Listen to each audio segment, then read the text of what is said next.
So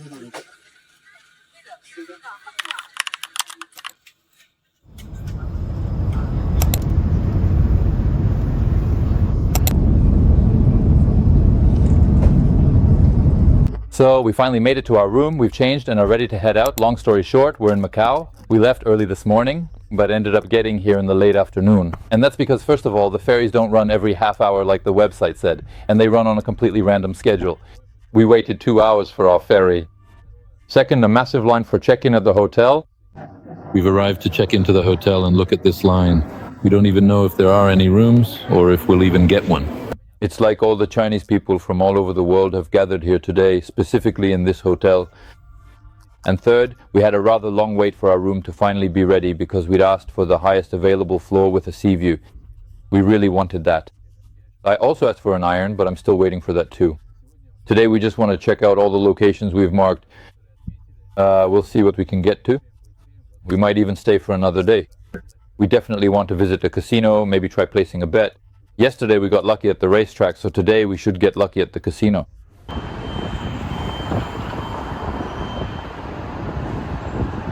We've made it to the TV tower, to the observation deck. There it is. We're about to go up there now. I'm not sure yet if it's going to be scary or not, but we've already been to a TV tower like this one in Istanbul. I was scared, but they say here there's also an outdoor access and you can actually walk around with a safety harness if you want. Of course, I'm not going to do that. Maybe we can talk Anya into doing it. I'm actually really scared of heights. It all looks massive, of course. Now I just need to run across the road. Stop, stop, stop, stop, stop, stop. So this is what the tower looks like. It looks like a rocket. Okay, here, just judging by the pictures, they strap people in here for something really intense. I only have one question for Anya. Anya, are you going to do it with the harness? Oh man, we watched the video and you said you'd do it. I'm really scared. Of course, Anya. It's really easy to just sit on the couch, kick your feet up and say, oh, I'd totally walk that now. You said that when we go to Macau, you'd walk across that height. But now that we're here, you're not so ready to go anymore. We've had another little incident, it seems. While we were buying our tickets, there was no line at all, not at the ticket booth, not anywhere. And then, just like that, 2 tour groups show up with a massive amount of people. And so we're walking and walking and walking, and all these people are from the tour. And this all happened just while we were buying our tickets. It's still more people and more people and more people. I think there might even be 2 or 3 tour groups already. And what happens is they gather a tour group, the guide buys the tickets in advance, and they just come in as a huge crowd, and that's it.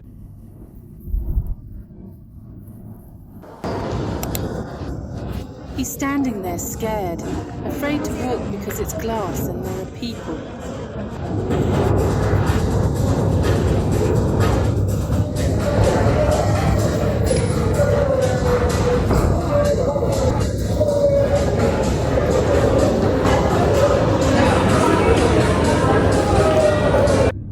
They're taking a funny picture. Looks like they came with a guide. I don't know, they just sit down so easily. It's just like this. I don't know. I wouldn't want to.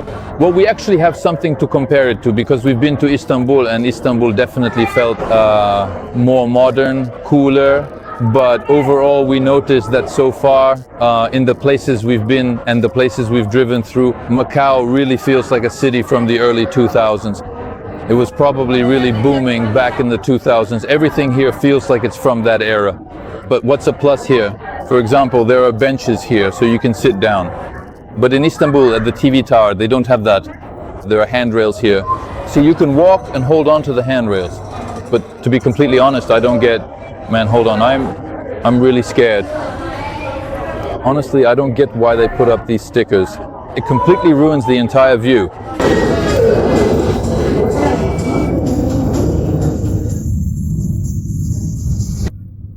Oh, these stickers again. You're at an observation deck.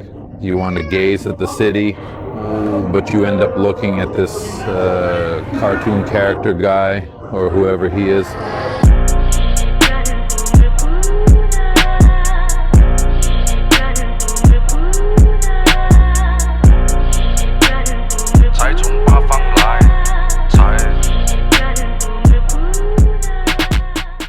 Yeah, as you can see, there's also an open air area here, and we're heading up there now. They don't have this in Turkey, by the way. Well, this is really scary for me. Another open air spot. I see there are a few of us crazy people. I hope it doesn't just open right onto the street. And we'll fall out. Thank God so much. Okay, well, first of all, it's definitely cooler here. It's not exactly open, well, it's just that, yeah, the wind blows in from above, but there are still windows here. And the Skypark is here. The thing is, they walk just like this, and they walk along this one. With a safety harness, of course, but... Anya, are you going? I don't know. We found 2 daredevils who are about to go. And everyone here is just filming them. As they were walking, everyone was filming them. They must be really scared right now.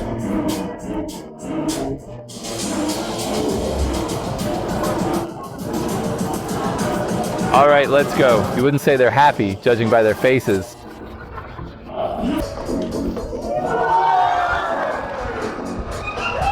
Look at how happy everyone is that he just jumped. It's a shame that actually the base jumping is open. You can jump from it. But we really couldn't walk around the outside because of the strong wind. And Anya, of course, was scared, but she wanted to. Well, we don't know if she would have gone or not. Now she's saying she would have, and she's very upset that we couldn't go. Well, I guess that's just how it worked out. But we'll definitely go somewhere with you where you can show your strength and face your fear of heights.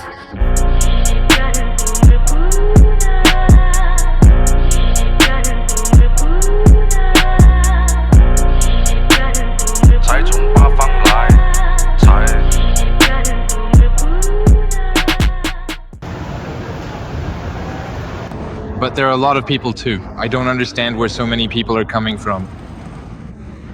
There are endless lines everywhere. Endless crowds. Look, they definitely have a sea theme here, really. Some kind of shrimp.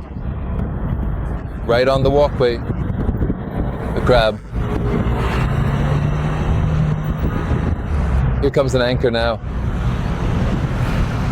And now, guess what this one is? Whoa, it's some kind of seashell.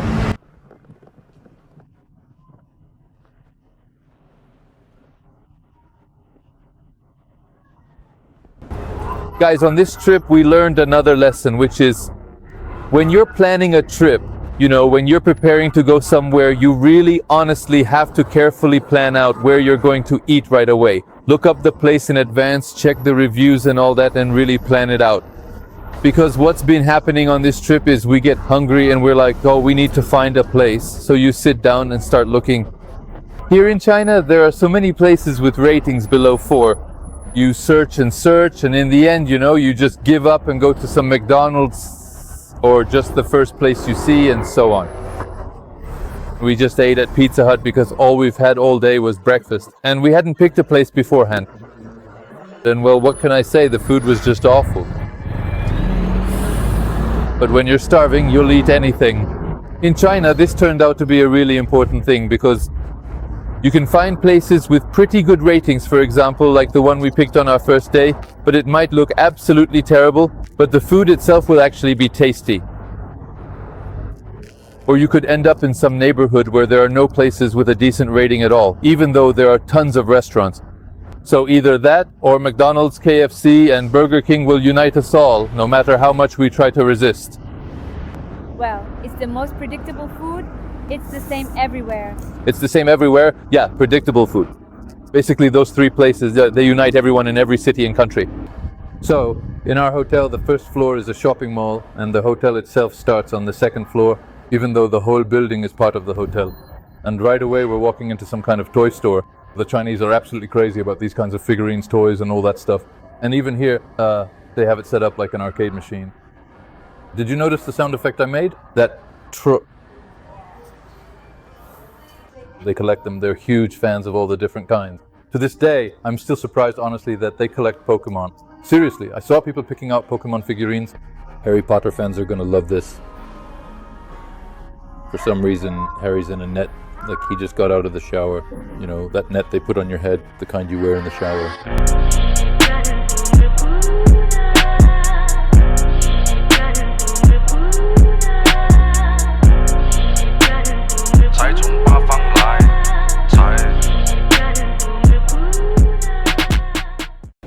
We just figured something out.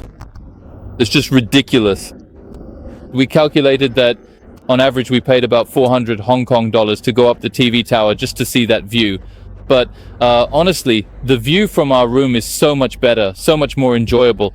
You can simply lie in bed, drink tea, drink beer, do whatever you want, and look at the city through a panoramic window that's way better. And if you have the chance, even if it's just for one night to get this room, then that's truly the absolute best solution for experiencing the city. And it's better than going up that tower, walking around, looking at who knows what. You just pay and you can sit back and enjoy it. Well, by the way, it's not that simple with the rooms here either. We were checking in today. First of all, we checked the price in the morning, but we paid when we got here. And the price was jumping all over the place, like back and forth by 10,000. So in the end, we checked in for 1,300. But by the evening, after settling in, we decided we wanted to stay another day. We went to ask how much it would be, and it was already 1,700. So the price went up by 400 in half a day. Macau isn't slacking either, by the way. I showed you in Hong Kong. Look, they've got these robot transformers. The whole dashboard is just filled with them. They're just standing there. They're such beautiful toys. It makes me want a collection at home. Well, that's going a bit far. Let's go. We decided not to go to the casino tonight. We just stocked up at 7-Eleven, and now we're going to eat. Basically, we figured we need to get ourselves ready, get some proper rest. So that luck will be on our side, because we're tired and luck might just turn its back on us. Have you ever seen instant noodles like this? It's just a massive bowl of instant noodles. I decided to get it because I'm absolutely starving and it's already late at night. Well, anyway, I think everyone in the world can relate to this. This is the biggest and most expensive instant meal I've ever had. It costs 60 Hong Kong dollars, 345 grams. Okay, let's unpack it now and then we'll read the instructions. Whoa, look at that. So we've laid out all the ingredients, but where's the heating pack? Ah, here it is. Basically, you have to do something to it and it'll start heating the water. First up, we have the glass noodles. Well, anyway, there's not much of it. It looks more like a loofah, but from what I know, these glass noodles are supposed to expand a lot when they cook. Next, we have these two packets here. I mean, the packaging, I don't know, it's like these noodles were meant for astronauts. Yeah, for astronauts. This looks like pieces of beef, but it smells and looks like dog food. The next packet also looks like it's for astronauts. These are some kind of vegetables. That's cool. Though I have to say, it looks a bit questionable. Now all of this needs to be heated. We take this outer bowl. I'm not sure how this is going to work, but you're supposed to put it down here at the bottom. Oh, the packet is starting to swell up. Whoa, okay, I have to cover all this. Okay, covering it. All right, time for the reveal. Man, this container. It looks like a soup. Yeah, it looks more like a stew or a soup. I prepared some napkins, knowing myself. We also have a plan B. We made some other noodles, the simplest kind, just in case I don't like this one. There. I already needed the napkins. It smells like a stew. The glass noodles are actually good. Cabbage. There's very little beef. So all in all, it's delicious. A little bit greasy. I didn't taste anything super special about it. But for this whole interactive cooking part, it's a solid 5 stars, 100%. Alright, so I've actually tried the noodles now, and they turned out to be really delicious. And that particular combination of fresh ingredients was actually quite tasty. And overall, I would say it's definitely worth the money you spend.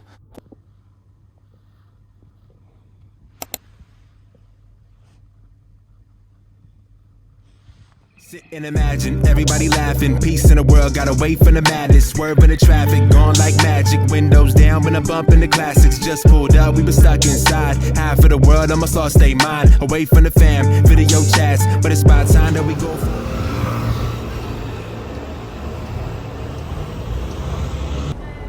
Look, someone in Macau is having an incredibly large laundry day right now. I don't know, there must be 200 items. So, today our morning's starting with breakfast at this coffee shop. We found it on TripAdvisor based on the recommendations. It's located right in the center. And now we're going to have breakfast here. A Portuguese breakfast. This is scrambled eggs. This is some kind of pork like prosciutto, a Portuguese variety. And vegetables and potatoes. Anya has the English breakfast. Honestly, I think it looks better. She's got some kind of mushroom, maybe a champignon or something on a tomato. Beans, bacon, 2 eggs, and some kind of potato pancake or something.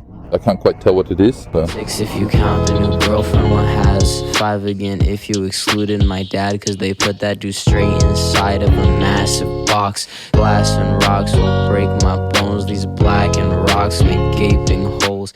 I wouldn't say the breakfast is like super delicious, but if you want some straightforward food, then overall you can come here and eat.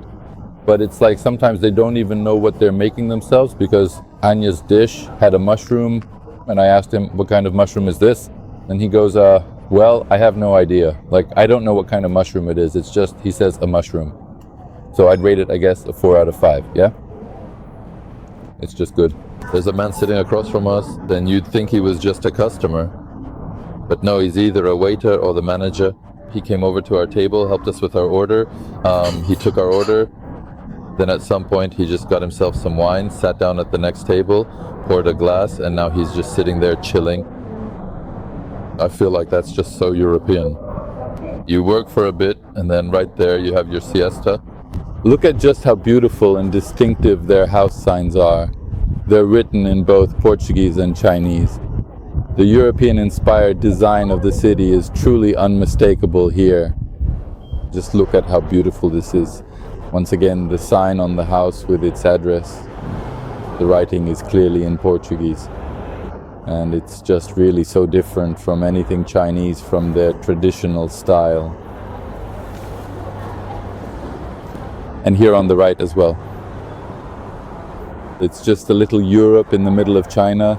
You know, if you really think about it, the colonization of another country for so many years, it's not exactly a good or ethical thing to do, particularly with the oppression of the local people and their rights. When you think about the impact, it becomes even clearer. But on the other hand, you really have to ask yourself, would we have ever gotten, in the end, such a truly beautiful, you could even say distinctly European-style city right here in the very middle of China, if Portugal hadn't actually colonized this particular place way back in the day? Because the architecture, well, it's a bit of a strange combination here. You have these like Chinese houses, the regular slum-like ones, and then this super sort of grotesque European design code with the cobblestones, the big columns, the low-rise buildings. Most likely none of this would be here.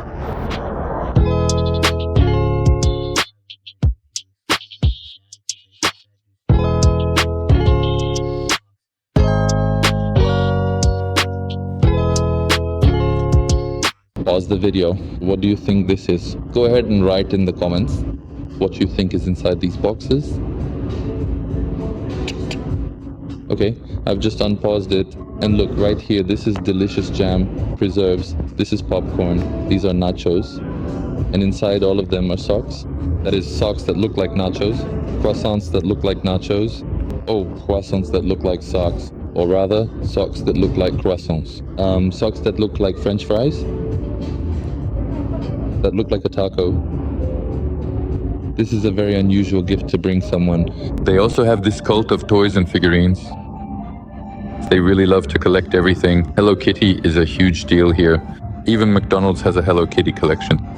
For example, a figurine like this costs $37,100. This one, $44,500. These I think are cheaper. Oh yeah, these are already $4,000. That's a lot cheaper, of course. This one is $48,000. Good luck, kitties. This is, of course, an amazing gift for someone. Mini Nutella. Just seven little Nutellas. That's if you have 7 friends. Yeah, that's if you have 7 friends. You can get them all together and give them one gift. Or if you have 60 friends, or however many are in here, 60 friends, you can bring a Tic Tac like this, and inside are little Tic Tacs, 60 of them. It costs $130. The socks cost $260 for gift socks. I've found the perfect workspace. You get a throne like this for your home, a chair made of toys, and you just sit and work. So, this is what the typical buildings from the Portuguese colonial era generally look like, with their distinctive architectural features. And this, on the other hand, is what the traditional Chinese buildings look like. And on the whole, this is probably what everything would have looked like if the Portuguese had never colonized the area. So it's an open question, whether it's a good thing or a bad thing. Would we have ended up with this kind of beauty? Would the Chinese have ended up with this kind of beauty? In Macau, there's an incredible number of mopeds and all sorts of bikes. And it feels like every person here has 2 or 3 mopeds. At that point, we hadn't been to Bali yet, so we had nothing to compare it to. And back then, it seemed to me like it was some kind of global parking lot for bikes. One of the items on our list was, lots of mopeds. One of the items on our list was to try Hong Kong waffles.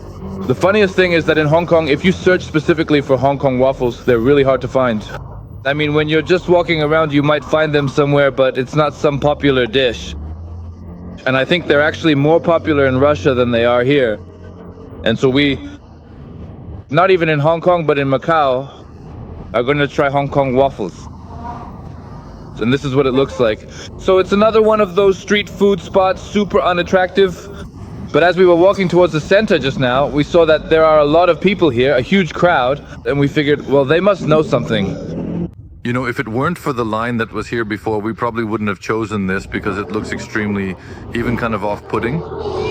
Yes, honestly, if it weren't for the line that was here before, we probably wouldn't have chosen this because it looks, well, pretty unappealing actually.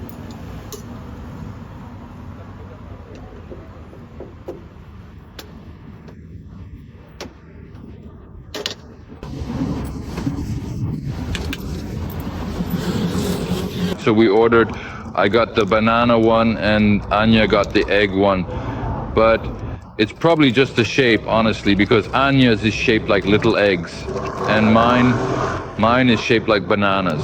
Banana cake. Yeah, banana cake. Wow, just look at how nicely and beautifully that came out. Right, but we still don't actually know what it tastes like yet.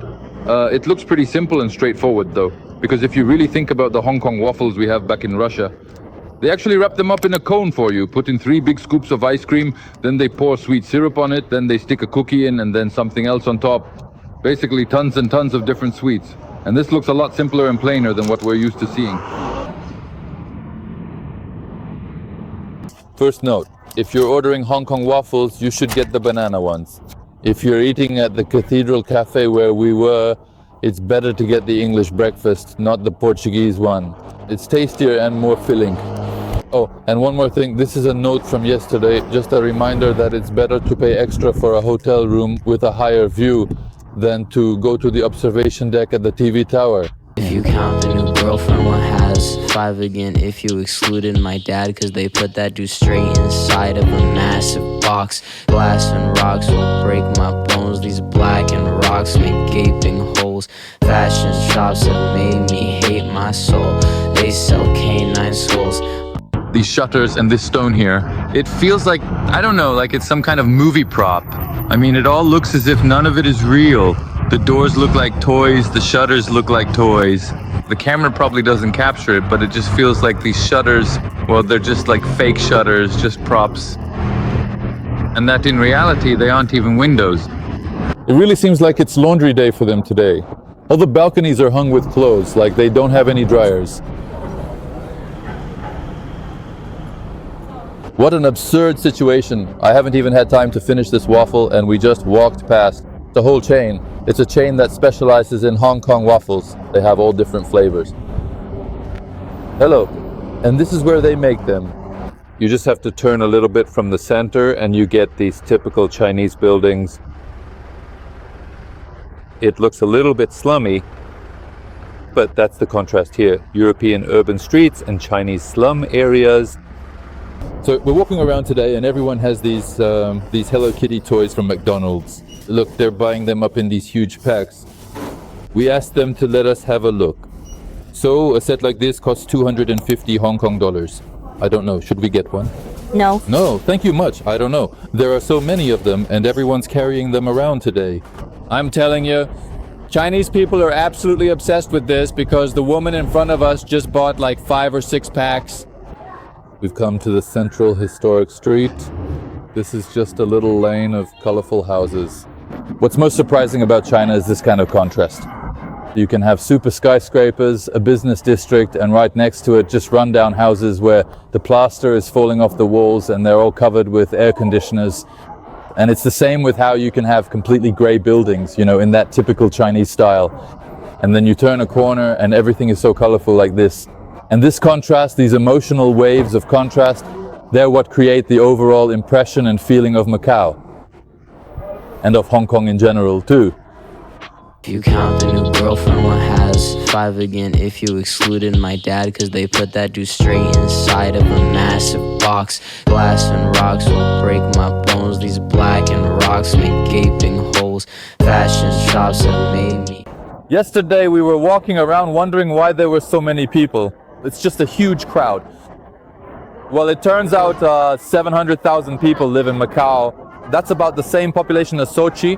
Only Sochi's area is actually 3,500 square kilometers, while Macau's is just 30 square kilometers. And Macau is one of the most densely populated cities in the world.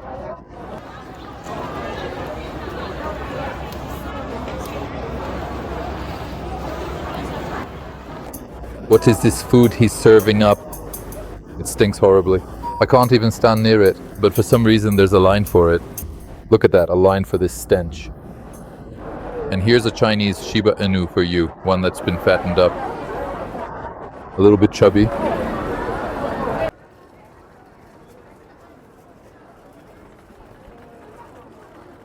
Macau also has a lot of souvenirs, postcards, and items with their Portuguese ornament. Well, something like our gazelle. It has some kind of complicated name, but there are a lot of things with it here, and you can even see this ornament on the streets. I just found out that this beautiful pattern appeared in Macau, well, of course, because Portugal colonized it and brought their rich culture here. But in turn, it appeared in Portugal because back in the day, the Moors conquered Portugal and Spain and brought this pattern, well, this tile with this intricate pattern from there.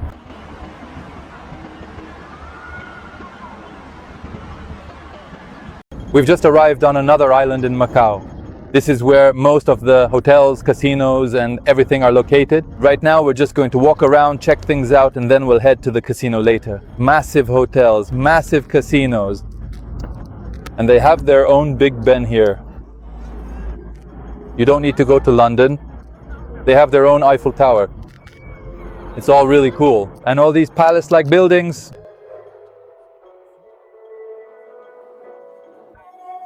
Looks like there's some kind of performance right in the mall. Oh crap, they noticed me. Now they're dancing with me. So we just walked into the shopping mall. And back home, our malls usually have some Chinese cars on display. Check this out. And here you go. Some kind of Devil 16. I'm not really sure. Is this maybe perhaps the Chinese auto industry?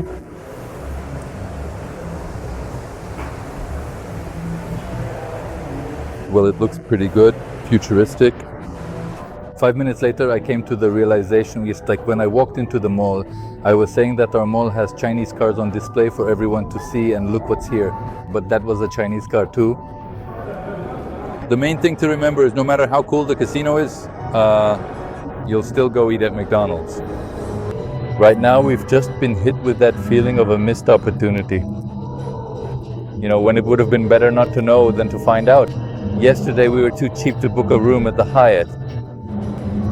And so today, when we extended our room, it ended up costing us the same as the Hyatt would have because the prices went up.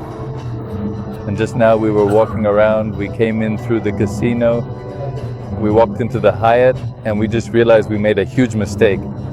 And now there's this feeling, why didn't we come here? It's like you're walking through some kind of movie set here, like they're filming a movie right now. Awesome. So cool. It really feels like you're on some kind of amazing, super cool dance floor. Oh. And that's it. It's closed.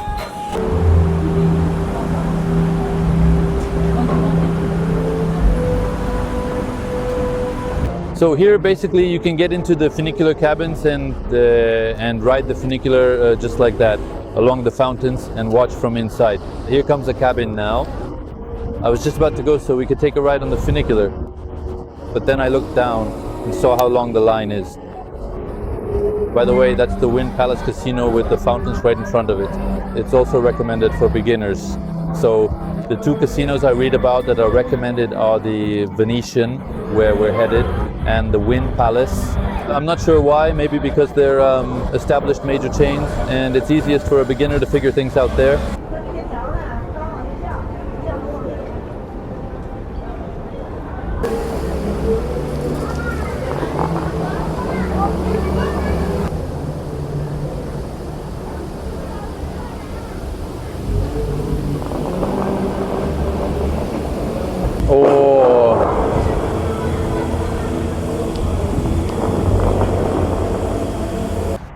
So an interesting thing happened to us yesterday. There was a woman on the street shouting, saying something, you know, she was talking very animatedly and she gave us a business card. And so we turn around and it turns out it's a restaurant that's been featured in the Michelin guide for many years in a row. But again, it just looks like a cafeteria, you know, like most of these places in China generally. But we went on the website, looked it up, checked, and sure enough, it's a restaurant recognized by the Michelin guide. So we decided to go there today and try the food. The whole place is just covered in photos of the owner with some apparently local celebrities and so on. All right, so we're here. From the outside, it looks super unassuming. Yeah, we know, we're going in here. I want to take a video. That must be the owner or the manager. Is that you? Where do you want to sit? This is the most unassuming place, just a regular spot. So he came up to us. He's so friendly. He was so happy to see us. I don't know, of course, if it's sincere or not. It doesn't matter. We were still glad that he was glad to see us. But most likely he's happy because that's just the kind of person he is. And he has such a cool cafe. Thank you. He's the owner of this restaurant and he has over 30 years of experience making some kind of incredibly delicious bamboo noodles. And he brought us some kind of soup as a gift. I have absolutely no idea what kind of soup this is. Anya's food has arrived. I don't know, it looks a little plain to me, to be honest. But since this place came recommended, I mean, he has some awards here and whatnot. I hope it's tasty. I don't know, there's some kind of bean floating in here. Well, it looks like it's just some broth from something. I guess that's what it is. Overall, you can eat it, but, well, to be honest, we feel a bit awkward because we don't really want this soup. And it's like he was so welcoming about it, then we have to at least pretend a little that we're, you know, eating it. The portions here are huge. I don't know, there's no way we're gonna eat all this. But this beef he brought out, it's really, really tender. I know, thank you. Spicy. The beef is amazing. Yeah, the beef is really good. Ooh, got a fatty piece. They also brought us these dim sum. Well, they're like dumplings with shrimp. And overall, they actually taste pretty unremarkable. Just dumplings with a lot of shrimp. Basically, we're not impressed at all. It was probably our mistake that we ordered a dish without knowing what it was. And it was only later that we realized that on the entire menu, there were just a few dishes that were specifically recommended by Michelin, but we ordered different ones. And the people at the table next to us, we noticed later, were eating the exact ones that Michelin recommended. Maybe those are tastier, but in the end, what difference does it make if we're not coming back here again anyway?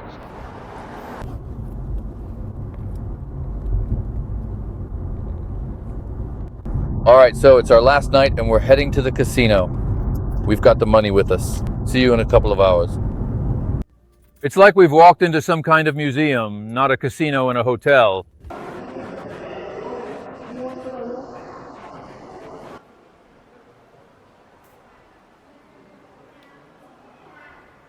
Look at this, they've built a little Venice here. You can even take a gondola ride. I just don't see where they've all gone. They must be closed already. And they even made an artificial sky. Honestly, I'm in complete shock. It feels like there are thousands of people here. Over there, from this spot, there are just tons of tables, and they're all full. And on that side, it's exactly the same. And it's like that all the way around. I don't know, it's like we're in some kind of enormous marketplace. It's very strange and unusual because there's no music playing. It's like there's just this real buzz like you'd hear at a market. Anya and I lost about 5,000 or 6,000 at roulette. We didn't even get close to winning a single time. So we got upset and just went to bet on the Wheel of Fortune instead.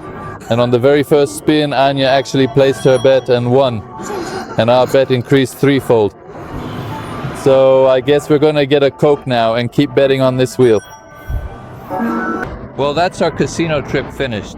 Long story short, we realized it's total garbage. So first we went to the roulette table.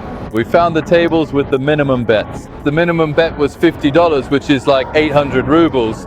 And I actually set a limit for us that we'd spend a maximum of 10,000 and that's it. As soon as we spend it, we'd leave. We started betting and betting and betting. We just lost like 5 or 6 times in a row and didn't win anything at all. So we decided like, all right, we're definitely leaving this table right now. Then we found some kind of spinning wheel game. First, Anya goes up, places a bet, and she wins. Then it's my turn, and I place my bet. But long story short, as I'm placing it, I start, tapping some other things, and the bets just keep adding up and up. It was an accident. I didn't know how to cancel it. Anyway, long story short, the bet hit, and we won. And then after that, we started losing and losing and losing. And at some point, we just got sick of it, so we cashed out our money and left. By the way, Anya came up with the perfect strategy. It's more interesting to bet without any money. She just sat there, guessing. She'd usually, in her mind, mentally place a bet on some number and just play, just to see if that number would come up or not. And that way, you don't lose any money. There was this Chinese guy sitting next to us. Well, actually, we were sitting and he comes up all frantic, running around the table, fussing about right next to me, even nudging me a little. And basically, he just, can you believe it, in, I don't know, maybe 30 seconds or a minute, he blew 500,000 rubles. He had a chip, it was worth 10,000 Hong Kong dollars. So he takes it, cashes it in for smaller chips and covers practically the entire board with them. And of course he leaves a few empty spots and he just keeps hitting the one spot he didn't bet on. He changes another $10,000 chip and does that like 2 or 3 more times. So we figured he just walked up to us, blew 500,000, and in the end, on our way out, we saw him again. He was just sitting there with his headphones on and looking all sad and mopey. Macau was definitely cool. That's what our expenses came out to. And I was really surprised because if you'd asked me before, hey, what's the most famous city for casinos, with all the games, the betting, the stuff you see in movies, then of course, the first thing that comes to mind is Las Vegas. But to my surprise, I found out that Macau's casino revenue is 6 times, based on the data I found, 6 times greater than Las Vegas. And of course, for me, that was a bit of a shock. Honestly, we didn't really get the whole casino thing. It was cool, but it's like, as if casinos are a relic of the 90s or the early 2000s, when it was considered cool and trendy and interesting to go and place a bet. Now it all feels like it's stuck at the same level, just like we saw in the movies. If anyone's been, it's just like it was, it hasn't changed. And you feel a little, this, nostalgic vibe. And it's a bit strange, this cringy feeling of what am I doing here? It all feels a bit out of place now. Right. But nevertheless, to go, to see it, to play a little, to try it out, it was cool. Plus, the historic city itself, it's all so, that Portuguese colony is so steeped in it. And it's almost like, it's not like the Chinese part was built around the Portuguese colony later. It's as if there were these little Chinese quarters and they just stamped this Portuguese, all these Portuguese buildings, structures and so on. You really feel like there's this European vibe. I think that if you're already in Hong Kong, then you should definitely set aside at least 2 days for Macau, because you'll immerse yourself in this atmosphere of a gambling city, the gambling industry, the flashing lights, and these pompous hotels that are built specifically around the casinos. And this casino, which seems outdated, but at the same time is still impressive and cool.